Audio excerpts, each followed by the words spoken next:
here has ever watched a Disney movie? Exactly, we all have. I've watched them as a kid as well as probably most of you have. I even watched them today. But what we are not thinking about when watching the movies is the potential meaning behind them.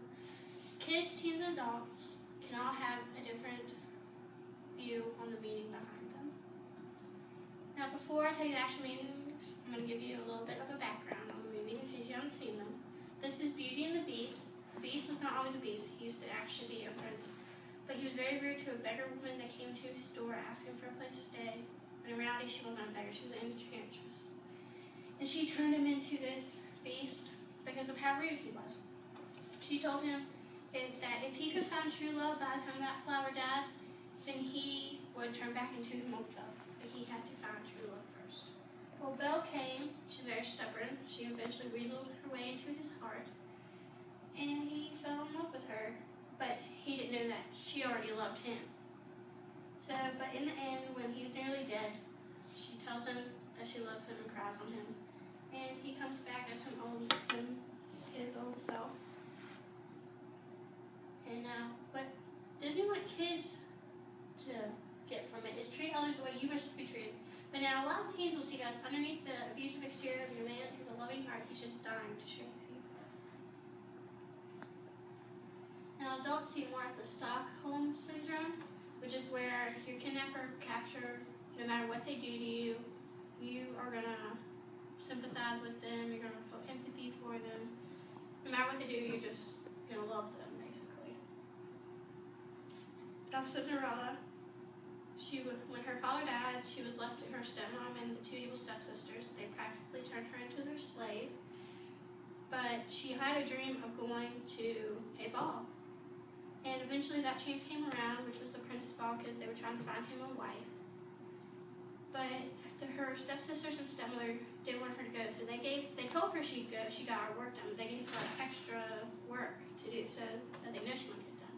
But while they were away going to the ball, her fairy godmother showed up and turned her into this beauty, and she got the chance to go to the ball. She even danced with the prince, but on her way out, she lost her glass slipper, and he took that slipper around the town and was trying to find whose slipper it was, because he knew that one was his wife. That's who he loved and wanted to be with. Eventually found her, and they lived happily ever after. Okay, now the message they want to tell kids was dreams do come true. As long as you believe in it, it will eventually come true. But teens see it more as if you wait around long enough, the universe will practically hand anything you want to. Now, adults see it as that they're trying to tell kids that makeovers fix everything. You could be so ugly that nobody wants to look at you, but you put on a pretty dress and do your hair up, and everything's given to you. Now, Sleeping Beauty. She is actually a princess, and that's a prince that they are actually arranged to be married, but neither one of them know that. He thinks that she's a peasant woman, but see, she had to go in hiding and live in the woods in a cabin with her three little fairy godmothers, because when she was born, an evil witch put a curse on her that said that when she was 16, she would prick her finger on a spinning wheel and put her into a deep sleep that would last practically forever. And she ends up doing that on her 16th birthday. She pricks her finger. And you see, the prince fights through the witch, even as her giant dragon. He fought through everything to get to her and save her. He gave her true love's first kiss, and she woke up and happily ever after. Now, the message they want to give to kids is true love conquers. The teens see it more as that guy who comes along and saves you from crisis, marry him, he's the one. Adults also see this point of view too. The Fox and the Hound. Okay, when growing up as little babies, they were like best friends. But see, the little puppy here, he went off to camp. But it wasn't just a normal camp. It was a camp where they taught him how to hunt wolves. He came back an expert fox hunter. He kept trying to kill him when he came back, but he thought, why is he trying to kill me? We're supposed to be best friends, no matter what. But it doesn't always work out that way. Okay, now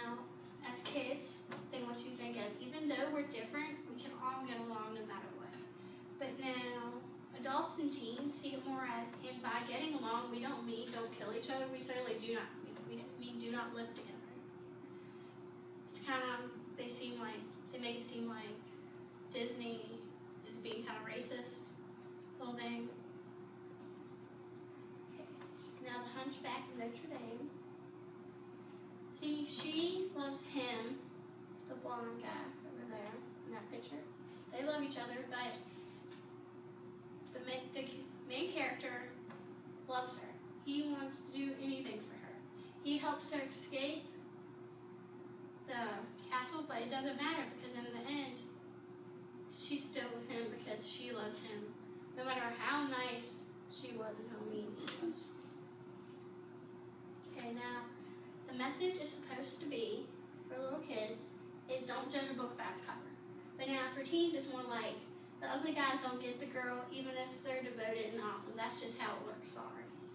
So basically, you might be nice and ugly. Even if you're nice when you're ugly, it doesn't matter because you're not going to win. Girls are only for the looks. Now, but adults see more as nice guy finished last because of how nice he was to her, but she still chose the other guy. Now, the Little Mermaid, she really wanted to be like a human. She wanted to walk on the sand, do whatever humans do, because she didn't even know at the time. But so she made a deal with the evil sea witch, and in exchange for her voice, she got feet. So she gave up her voice to Ursula, the sea witch, in order to get feet. So, because she really liked Eric. I'm sorry about that. She really liked him, so she got that. But towards the end of the movie, Ursula, comes back as a really beautiful person and uses Ariel's voice to memorize him so that he will marry her and be with her instead of Ariel, because she's very mean person. But in the end, Flounder and Sebastian and the dogs and everything help Ariel steal the lock and get her voice back. And so Ariel ends up marrying Prince Eric in the end.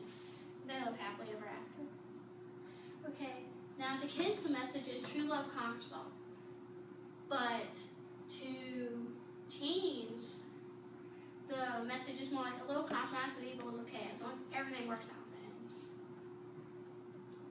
Okay, but now adults see it more as change for your man, because she changes everything about herself in every aspect, because she's from the water. She usually has fins, but she doesn't have those anymore. So when she goes up to land, nothing is the same. So she changes everything for him, but he does not change anything for her. Now, the Lion King. See, Simba's father was the king, but the uncle there, he wanted to be in charge. So he kills the father, and he ends up trying to kill Simba because he wants to stay in charge. Simba ended up going missing for a couple of years, lived with some other animals, but came back and eventually defeated him so that he could be in charge. And when Uncle was in charge, everything was a disaster. There was no food for animals. It would look like a plain desert. Okay. The meaning to kids is supposed to be we all have responsibilities that we cannot ignore. But to teens, it's more as, in order for you to be successful, other people will have to pay, and ultimately that's okay, because the ends justify the means. No matter what it is, it'll be okay, because in the end, what's supposed to happen. But don't see it more as Hamlet with animals. If you have not seen Hamlet, there's a dad Hamlet and then the son Hamlet. The dad Hamlet dies because of his brother poisons him because he wants to be king. So his brother marries little Hamlet's mother and ends up trying to kill her because he wants to be the sole person in charge. But in the end, unlike the Lion King, everybody dies. It's a little bit of difference. And just because there's different meanings. As we can see, there are many different meanings behind what the Disney movies can see. But we all know that we're still going to watch them and probably think about them as we did as little kids, no matter what other people think. So now, next time you watch a Disney movie, aren't you going to think about the other possibilities of meanings?